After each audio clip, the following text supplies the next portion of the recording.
Well, the tadpoles are super active today. I guess the sun's heating the water up a little. They've all decided to get moving. And particularly in this plant, which is absolutely full of them.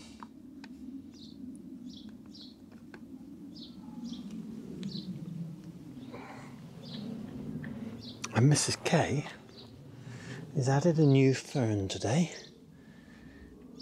Looking good. Big hens are on lawn mowing duties today. And doing a mighty fine job they are too. When I cut this roof back, I had quite a lot of suggestions from viewers and subscribers to introduce a gutter to the back of the coop now that I've got rid of that overhanging roof. That's a fantastic idea. So I'm thinking about what bits and pieces I've got and what I can do to gather the rain. So I've got these bits of gutter, which I had before. Let me show you. So I've got an end cap and a couple of brackets, and I've got a downpipe and then gutter that would get me to about that far, and then another piece. So I'd need a join here, and that gets me to about here.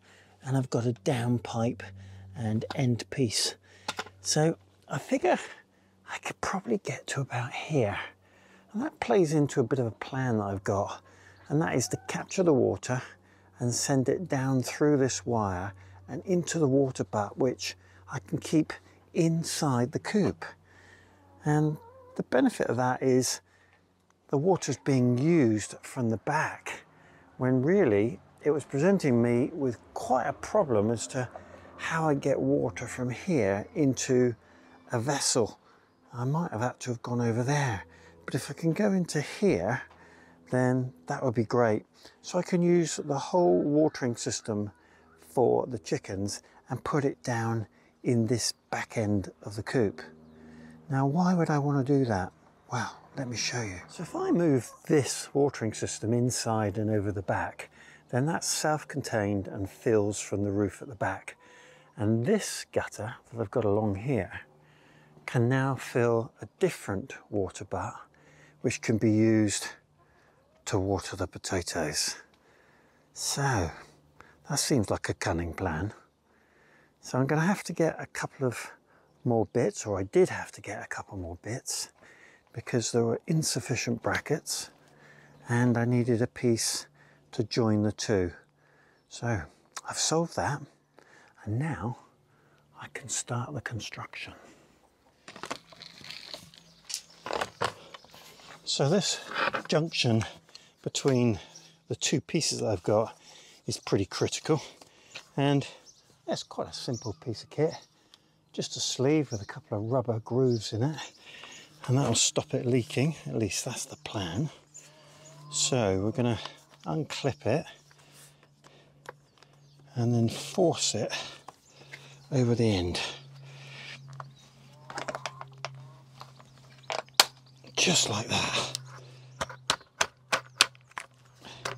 And then the other piece, exactly the same on the other side.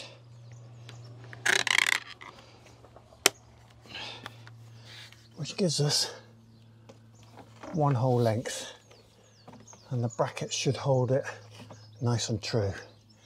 So let's get the brackets in and see what it's like.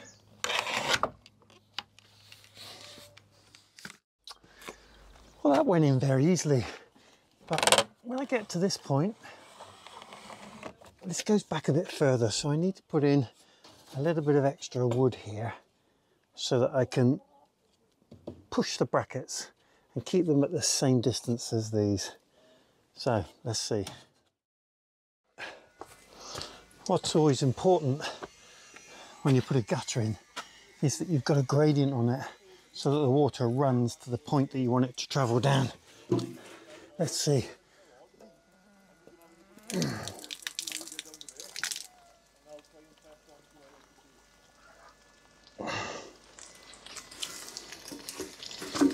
Good times. So I need a route into this coop, and I had a bit of a patch here, which is a bit convenient. So I'm going to undo the patch that I put over the top and see if I can open myself a door just to get a small hose through, because the fitting is just a small hose. Let's see if we can get it open.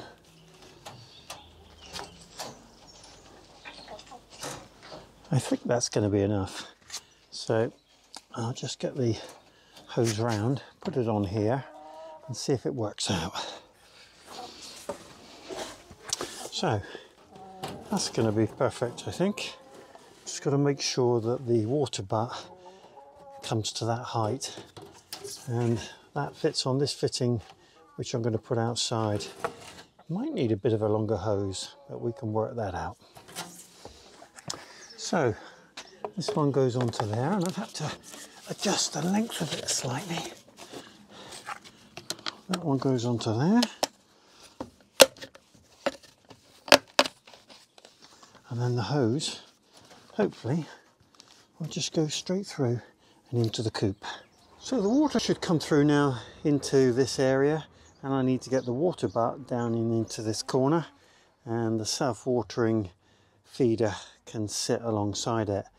I'm going to have to empty that water butt, and I've got another water butt which I'm going to put in its place, and I need to empty that. So I've got a gadget at home that's going to help me achieve those things, and that's probably going to be another day, but good progress. It looks like it's going to work out. Okay, well, this is the water butt that I need to empty. It's in quite an awkward position, and I'm going to empty it into these. It just shows how little rain we've had in the last few weeks, because I've been watering the polytunnel from these, and all three of them are nearly empty. So this is the gadget I'm going to use. It's basically a mobile pump made by Bosch. There's many allotment channels that have reviewed this. It's an excellent piece of kit, and it just helps you to move water around. And if you've got a good supply of water, it helps you to hose your crops in the heat of the summer, I would think. So looking forward to using it for that. So I'm going to use this to transfer the water from that water butt into this one, and then I can move that into the coop area, or at least in front of the coop.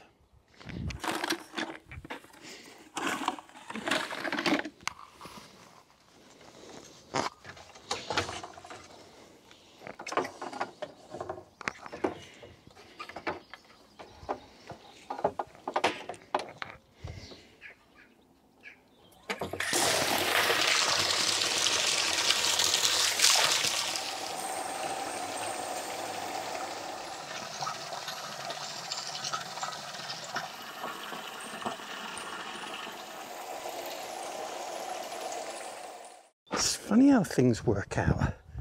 But when I got that water butt over here, I was most surprised to find that it actually had a lid in it, which will be just perfect for putting my downpipe into when I move it over here. So it's coming out. I'm having a bit of a challenge with hoses because they don't seem to be all the right size. And the front of this water butt has got a tap, but it's broken. But fortunately, in my many boxes of spare parts, I had this one. So let's see if I can replace one with the other.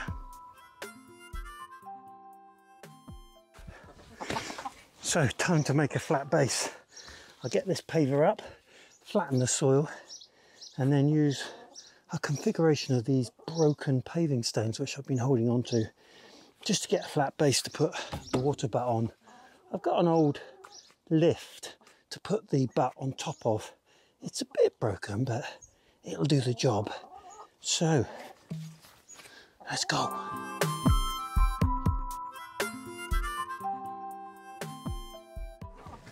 So the next step is to get it a bit level in here, and then fortunately that other water butt was standing on a paver, so I brought that paver in here, and then I can set up the new water butt in this corner, and then it'll all be about getting a hose to go from there into here.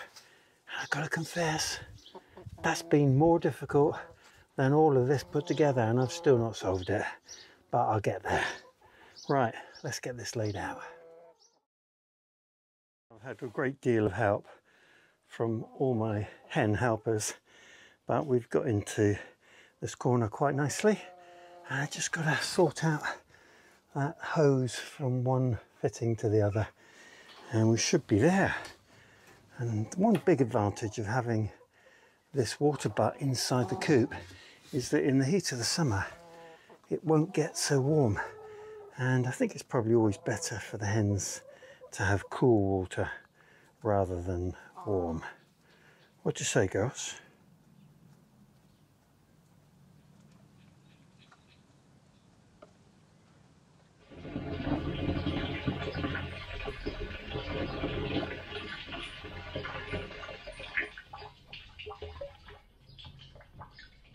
Success. I do hope you enjoyed the video today. If you did, click the subscribe button, click the like button, and if you want updates from me each time I upload a video, click the bell and select all. I do hope you have a great day. Diolch yn fawr.